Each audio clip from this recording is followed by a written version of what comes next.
Hey, thanks for joining me. It's been too long since I've done another issue of Tom Strong. I think it's been something like 4 months. I'm kind of surprised that I let it go that long. I was so excited to get into this series, and every issue is just so clever and so well written. It's unbelievable how good it is, and I kind of lost track of how long it's been. So it's time to get back to Tom Strong. We're on issue 6. In the last issue, Tom Strong was he was attacked by. I guess I should give a little explanation for people who don't know. What happens often in these books is that Alan Moore, who's the greatest writer in the history of comics ever, he will have like a main story and then a secondary story that's like an old tale from the past.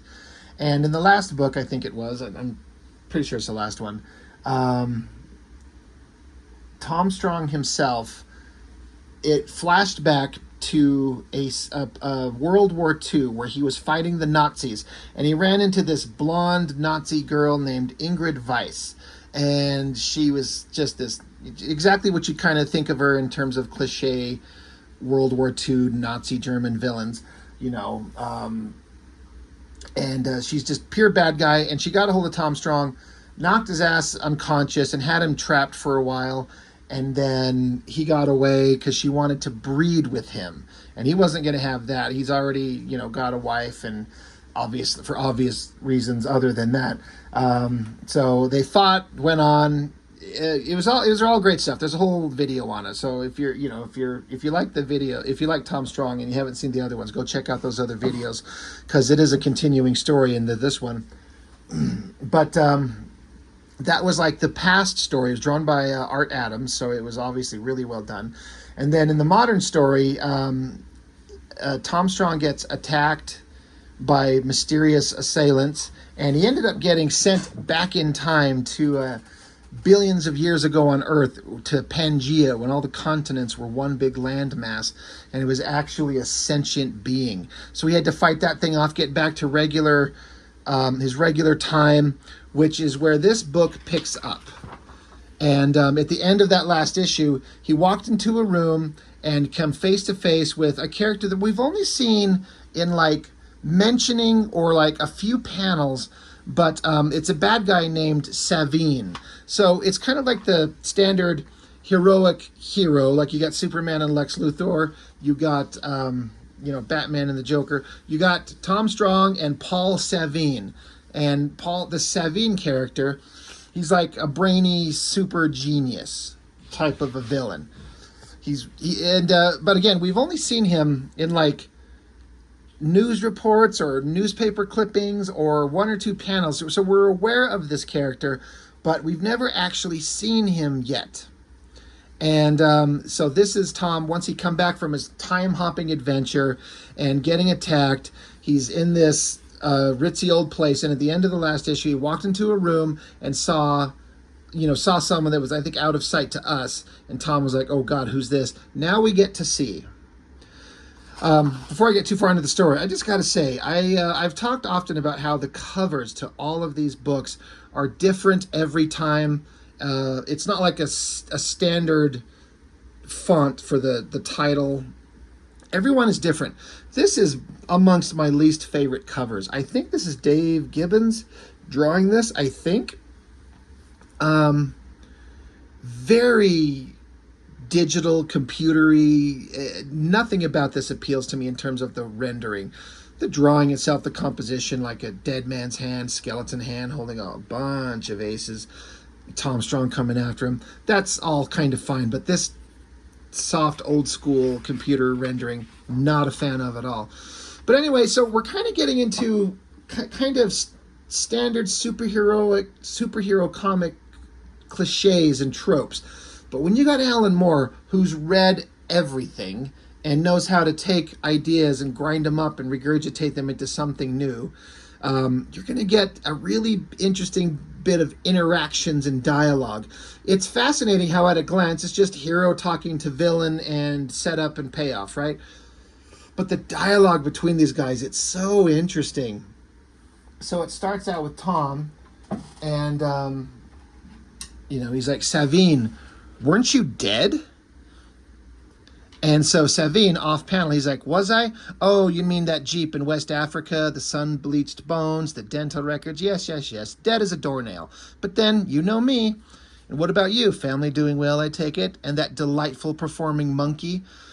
So Tom Strong's like, obviously you know everything about me and my family. The real question is, what's this all about? This game you're playing with me, this alliance between you and Ingrid Weiss and the Pangean. The Pangean tried to kill me, incidentally.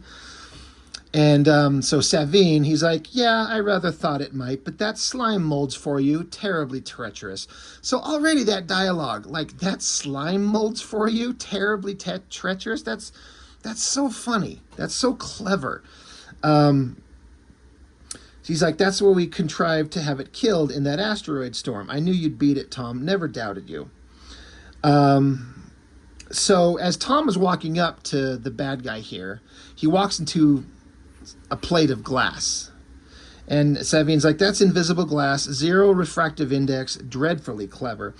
As for my purpose, let's just say I wanted a final match with you, Tom. A new game, a more complex, interesting game, where I can set the stakes. So again, it's kind of like standard superheroic tropes of bad guy wanting to fight good guy. Let me reset my camera here. It's always a trick getting this at the right optimum angle.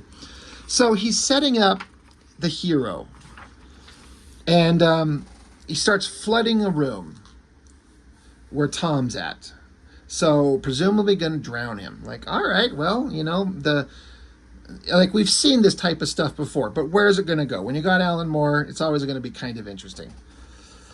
So Tom Strong is like, Savine, this is crude. And Savine's like, not at all, Tom. The flooding room, it's classic.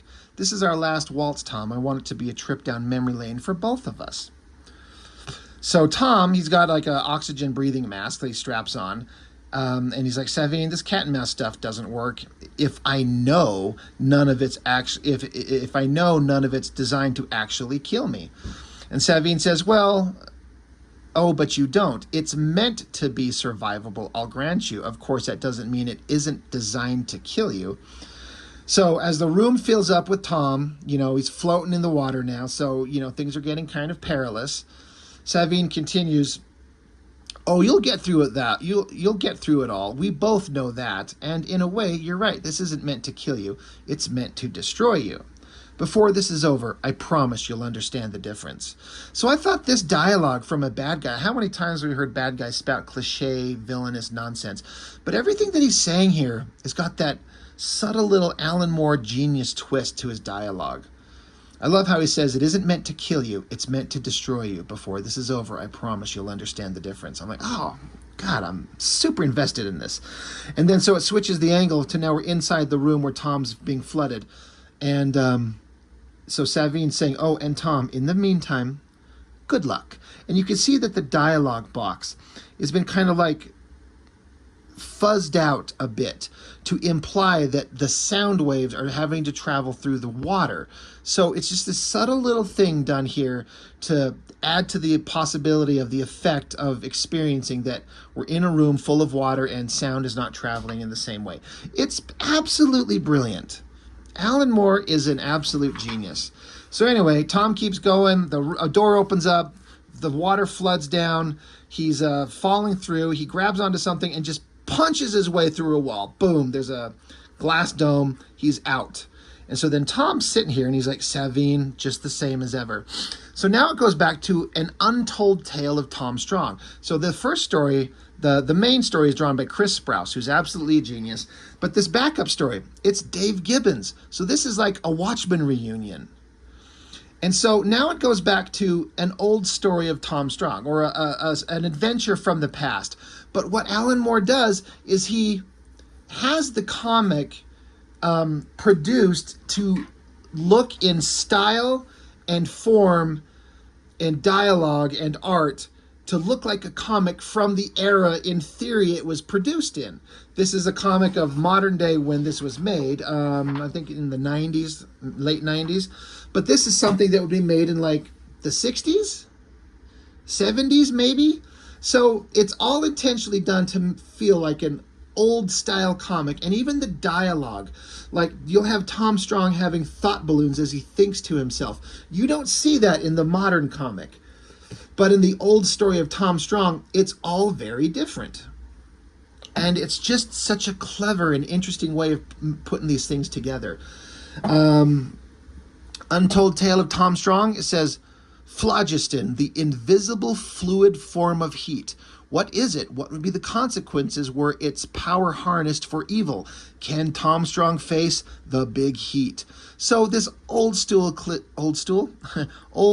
cliche dialogue written by Alan Moore. It's brilliant. So it starts out with Tom Strong and then his robotic assistant Newman.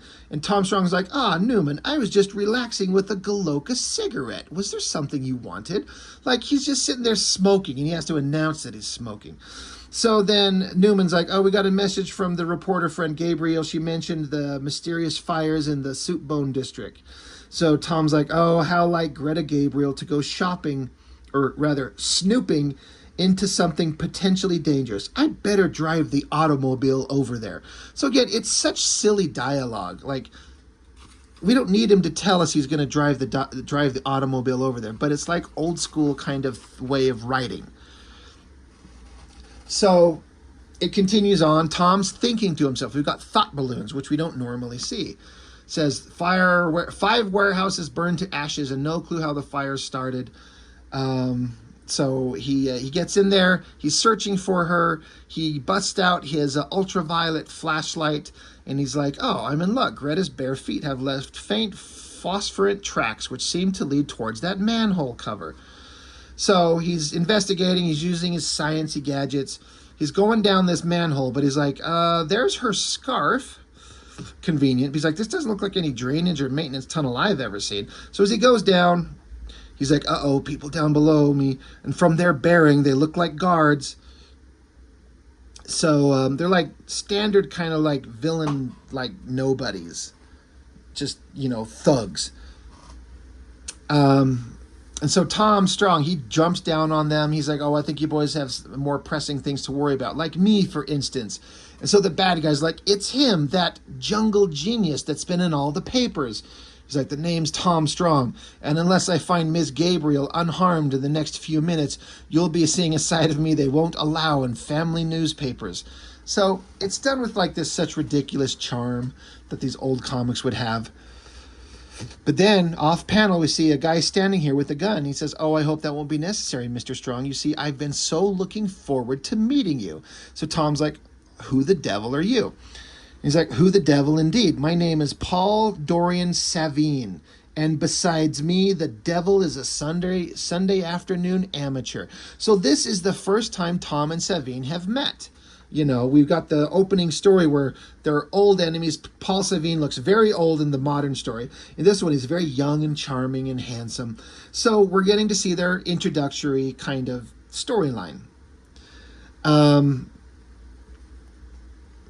So Savine's like, come on, I want to show Mr. Strong my work. He says, I'm sure as a fellow scientist, he'll be impressed. And Tom says, my father created mechanical intelligence, Mr. Savine. Few things impress me. So they go into this room with this big kind of sciencey device. Savine continues saying, he says, really, then you must stifle your yawns at the sight of my phlogiston accumulator, able to distill the liquid form of heat itself. Shackle our guests within the heat-proof tank. They'll get the best view of the process from there. So I love how he said, well then, really? Then stifle your yawns at my awesome scientific experiment here. Again, just funny writing from Alan Moore. So Tom Strong's like, phlogiston, the thermal fluid? There's no proof that such a substance even exists. So Savine, he's up here on the scaffolding while they're shackling Tom Strong and his reporter friend down into the tub down here. Savine says, well then you have nothing to fear, and nothing shall pour from that spigot above you, save pure scientific conjecture. Farewell, Mr. Strong. It's been brief, but most interesting. So again, I'm laughing at this funny dialogue. Nothing's going to come from that faucet except pure scientific conjecture. If you're telling me it doesn't exist, then you got nothing to fear, do you? So Tom's like, well, wait, Savine, wait, what about those warehouse fires? He's like, oh, yes, a single droplet of the phlogiston each. Mere test runs, obviously. I'll soon have enough to burn Millennium City off the map. So they leave Tom down there because they put him in an easily escapable trap, and then not actually watch him get killed, like the Austin Powers, like Dr. Evil thing. Like, that's exactly what's going on. The standard villain tropes. Tom Strong's reporter friend, she's like, Tom, I'm scared. Paul Savine's an infamous science renegade from New York. That phlogiston's probably as dangerous as he says it is. So Tom says, well, that would explain why he made this tank heat-proof, although it remains to be seen whether he made it strong-proof. So clever. So meanwhile, Savine's with all his thugs up in the control room. He's like, throw the switch and start the phlogiston decanting process. Our friends won't doubt the existence of liquid heat once they're submerged in it. So they're like, all right, we done it. But they're like, wait, look down there. That Tom Strong. They're like, that muscle man guy. It looks like he's trying to break loose. Savine's like, I'll let him try. There's only seconds before the phlogiston pours down on him and his simpering companion. Besides, he can't possibly hope to. And then, boom, Tom Strong rips the wall apart. He's that strong. So Strong's friend, he's like, oh, Tom, please hurry. I don't like the rushing, hissing sound coming from that device above us. Tom says, me neither, Ms. Gabrielle, but please don't worry. I just need to finish freeing myself from these chains, and then I can make short work of yours. But then the device starts pouring the liquid form of heat down on them. How are they going to get away? Well, Tom Strong's a great hero, and he just swings out of there like Tarzan somehow. He's like, hang on, Ms. Gabriel, the action around this place is about to heat up. So he's even doing like ridiculous quippy one-liners. So now Savine is looking upon everything where the heat is being poured down onto everything, and he's like, formidable. He rescued the girl. I have evidently underestimated him because, again, this is the first time they've met. So he's like, well, I guess this guy's better than I thought. So the bad guy, the henchmen are like, boss, the phlogiston, it's flooding the lab and everything's melting. The scaffolding is collapsing. And so all his henchmen are like screaming and falling. And they're like, boss, it's too hot to breathe. You got to help us. So Savine is like bailing out. He's like jumping over to this ladder. He says, fortune helps those who help themselves, my dear Knuckles. Best of luck. So he's getting away, and all his henchmen are falling into the like lava. So then he starts shooting at Tom Strong. He's like, leaving so soon, Strong? I can't allow that. I have a bullet here for each of you. So Tom kind of tucks his friend away. He's like, I'm going to go take care of this Paul Savine guy. And, Savine's like saying, he says, you can't shelter forever, Strong. And Tom Strong says, I don't need to shelter forever, Savine. I just need long enough for the laws of physics to do their work. And so Savine's like, what are you talking about? We're not dealing with jungle science, you know. And so Tom says, maybe we didn't have phlogiston in Adabar Teru, but we certainly had heat. And even in fluid form, heat couldn't behave like ordinary liquids. For one thing, it doesn't obey gravity. Savine's like, gravity? What do you mean? And Tom says, it means that heat doesn't always flow downhill. It will run uphill. It will just as easily run uphill if there's some substance to conduct it. Like metal, like the ladder that Paul Savine is on. You can see in this top panel how the ladder is being engulfed in the heat, and so the heat is crawling up the ladder towards Savine. And so he's freaking out. So Savine says, don't think you've beaten me, Strong. I'm Paul Dorian Savine, and I always bury my enemies. I shall return when you least expect it. And so he's falling into the liquid heat as Tom's getting away. And then we get a big giant shot of Savine's ladder melting and him falling clearly into the liquid heat. This would kill him. So now this is like 3 instances of hearing how Paul Savine has been killed. Falling into the water, and at the beginning when, he's like, weren't you dead? He's like, oh yeah, that in the West Africa, the sun-bleached bones, the dental record. So he thought he was dead in this instance. He's certain he's dead in this instance. And the first time we ever heard the character in issue 1, he was like dropped off a statue and into the water and presumed dead. So this Savine guy, apparently he'll fall victim to certain death, but still always come back. So the girl's like, how horrible, the churning smoke. He must be burning alive. And Tom's like, unlikely. He'd be vaporized instantly. Let's get out of here. And so the girl's like, well, what about this phlogiston? And he's like, if it obeys the second law of thermodynamics, as it spreads, it should cool away to nothing. As for Savine's promise to return, let's just say the prospects aren't so hot. Haha, clever. But clearly, Savine has come back multiple times as we go back into the regular story. Here's Tom. He's just kind of making his way through this building that he's in. As we just talk, he's out speaking out loud. He's like, Savine, knowing you can hear me. I assume this place is wired for sound. You wouldn't risk missing my death gurgles. And so from a little speaker above, it's like, oh, yep, Tom. He's laughing. He's like, Tom, you know me too well. But why do you ask? Is there something you want to talk about? So Tom's like, oh, I'm just curious about this sudden partnership with Vice and Pangean. Sharing glory with others. It's not like you. So Savine's like, the Pangean was a potential rival, a loose end tied up nicely by losing you to lure him into that hopefully fatal prehistoric meteor squall, which is what happened in a previous book. So Tom continues climbing out, and Savine keeps talking to him. He's like, Miss Vice, on the other hand, is a respected equal partner whose presence is vital to my designs. She's rather lovely, isn't she? And so Tom Strong's like, she's a Nazi, Savine. Somehow I always thought you'd be above that. And Savine's like, yeah, that is rather a sticky one, isn't it? I suppose circumstances make strange bedfellows of us all. I mean that metaphorically, of course. Mind you, if I was 80 years younger... So that's kind of a funny bit of dialogue. And Savine continues, do you remember, Tom, when we were mere boys, all that leaping from scaffolding and swinging about? What larks, eh, Tom? Like, he's like, oh, remember when we first met and all that silliness that we did? So now we go into a room where there's a bunch of devices, including that phlogiston chamber, like that Tom was trapped in the original, the old story that we just read. And all kinds of it's like a trophy room with all these figures and devices, and there's like guns and boots and just all kinds of technological stuff. So Tom says, this is your original phlogiston chamber. Does that mean we're beneath the soup bone district? So Tom's like putting it together where they're at. So Savine's like, yeah, under this homicidal exterior, I can be terribly sentimental. Sentiment's another thing I have in common with Fraulein Weiss. Nazis absolutely wallow in it, you know.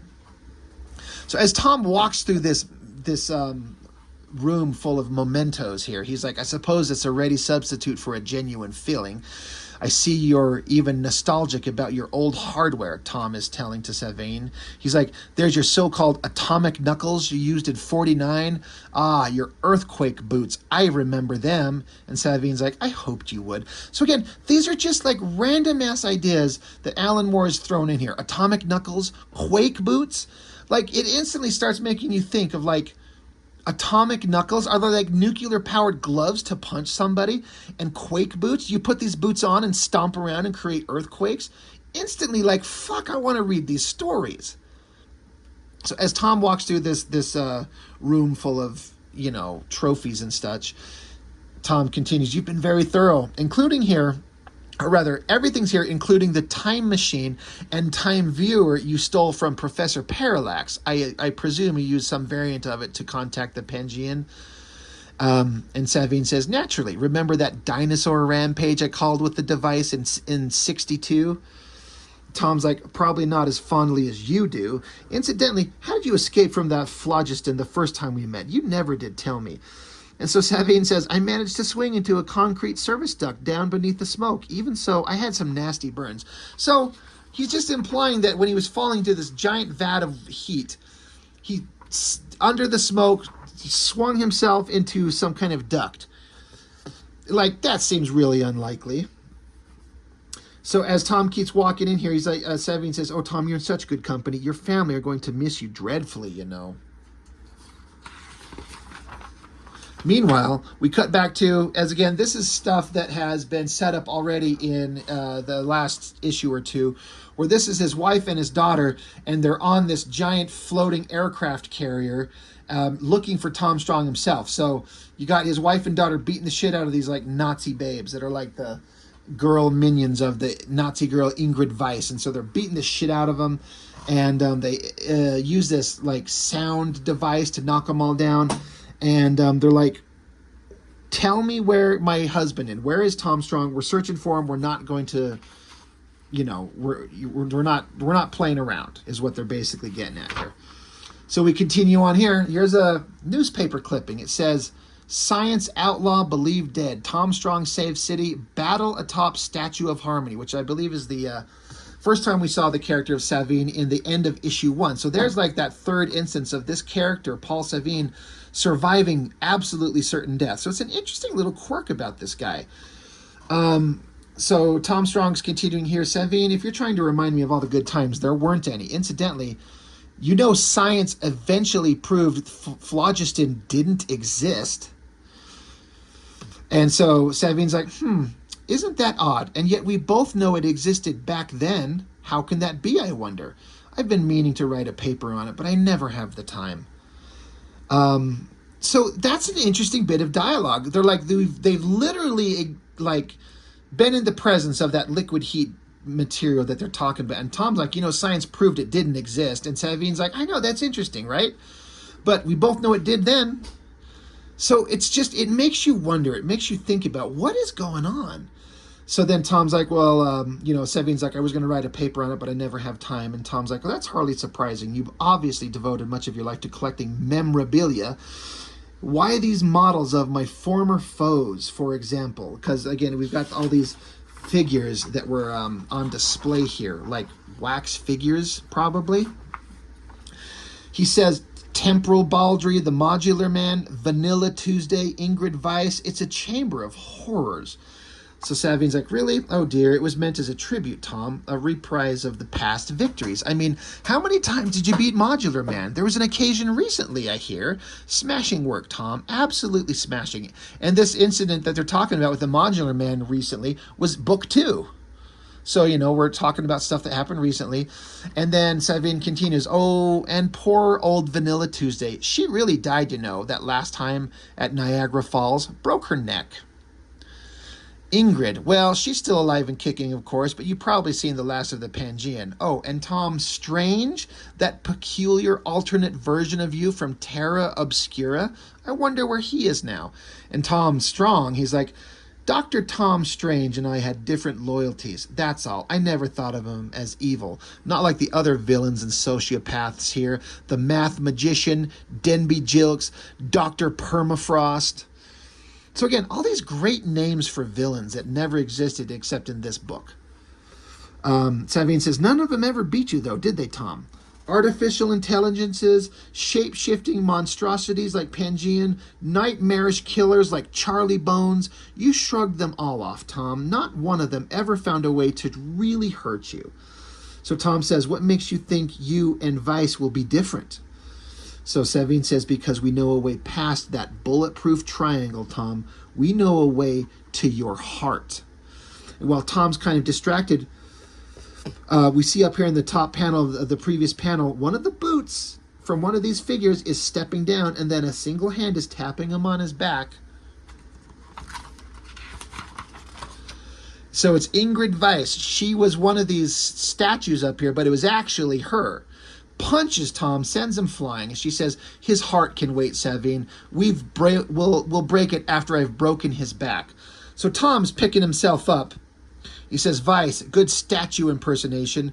Emotionally speaking, you're a natural. So kind of a clever little insult. And so then Ingrid Weiss, she's doing this like twirl flip maneuver here. She says, Tom, you still know how to make me laugh. And I can still take your breath away. So she wraps her legs around his head, trying to kill him. So Tom just swings her over, smashes her into something, knocking her off. And she's like, stupid schoolboy show off. Never do you stand and fight eye to eye. Always you play games.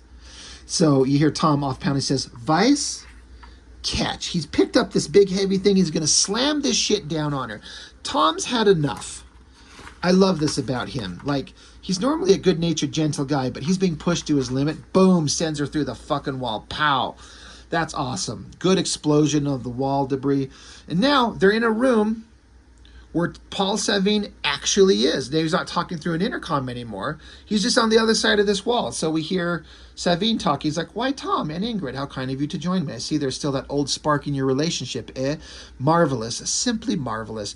And so Vice is picking herself up, and she says, Tom and I were reared without affection here, Savine. Healthy violence is like foreplay for such as us. And Savine's like, oh my, perhaps I should leave you two lovebirds alone. Tom says, Savine, after 80 years, you're finally gonna push me too far. Like, he's like, you stop talking like I'm interested in this girl. I'll punch your fucking old face in. Savine says, Tom, my dear chap, that's the idea. Why don't you and our nubile little National Socialist patch things up? Can't having you be setting a bad example. And Tom's like, well, what is that supposed to mean? And Ingrid Weiss, she's like, he's right, darling. We shouldn't be fighting. Not in front of the little one. Tom's like, little one, what are you talking about? Savine says, there, I told you couldn't remember your joyous event, that sweet little Berlin honeymoon back in 1945, which is a reference to the short story in the other issue just before this. And so Vice is like, if he has forgotten, that's because he was unconscious during the nicest part of it. Savine says, yes, so he was. Well, perhaps we shouldn't keep him in suspense any longer. Albrecht, you can come out now. Someone's here to see you. And then you see a voice and a little hand off camera. It says, hello, Mother. Hello, Grandfather Paul. Is that my father? And Tom's like, oh, my God. Savine's like, yes, it is. Well, Tom, what do you think of this for an early birthday surprise? Albrecht Strong, your son. So they're implying that way back in 1945, they raped him? Took his genetic material? Who knows? But they crossed genetic materials and made a son who's grown up to be a little blonde Nazi shit. Like the worst thing that Tom Strong could ever imagine happening. And that's the end of this issue. So, I don't know. I've actually talked before. It's been a while. But I never been a fan of comic reviews where people read all the dialogue. And here I just do the same thing. But honestly, when it's Alan Moore, just me explaining the plot misses so much. Alan Moore deserves to have his words spoken to go along with the amazing visuals. He's so smart. He's so clever with everything that he does in these books. It just kind of, in my opinion, requires to hear maybe not all the dialogue, but all the important parts spoken out to understand the truly kind of genius, fun, adventurous writing in these books. So that's it. That's the end of this book. Another thing I always kind of think of when I get to the end of these books, and I'm reminded, is as if you've noticed, if you've been following along, in the back of this book, there's a letters pages, and then all the ads are contained at the end of this comic. And I'm sure that was probably an Alan Moore demand. He wants his story to have the page turns very specific. And I'd imagine he's like, I do not want my story interrupted with fucking acne pimple ads and video game ads. And so they accommodate him by putting all his story grouped together and then all the ads in the back. And it makes for such a pleasant reading experience because you can fucking skip all these ads once you get to the end of the book and just be done. So, Tom Strong, like every time I do one of these, and like I was saying earlier, I'm sorry this went so much longer from the last issue, but every time I go through one of these, I'm like, God damn it, these are so good. They're so clever. They're so well drawn. There's so many ideas that are just like, they're like afterthoughts to Alan Moore, it feels like. Yeah, here's a villain. You've never met him, but just in this one issue, you get the sense that Savine and Tom Strong have this long-established history that we've never read, but you feel like you get it. Now, you have to be kind of familiar with the tropes and the formats of comic book characters and heroes and villains and, the kind of standard stuff. If you're familiar with all that type of stuff, reading this new material that's a new spin on a classic idea, it becomes so much more interesting because you're like, I'm seeing something so very familiar and yet different. And when you got amazing artists like Chris Sprouse and Dave Gibbons, like it just makes for an absolutely magical reading experience. I love Tom Strong. It's so good, and I'm going to do my best to not go another 4 or 5 months in between the issues. It's just too good. So anyway, that's all I've got. Thank you for joining me and kind of putting up with my just going through this book and reading all the words in it. I appreciate it, and I will see you on the next one.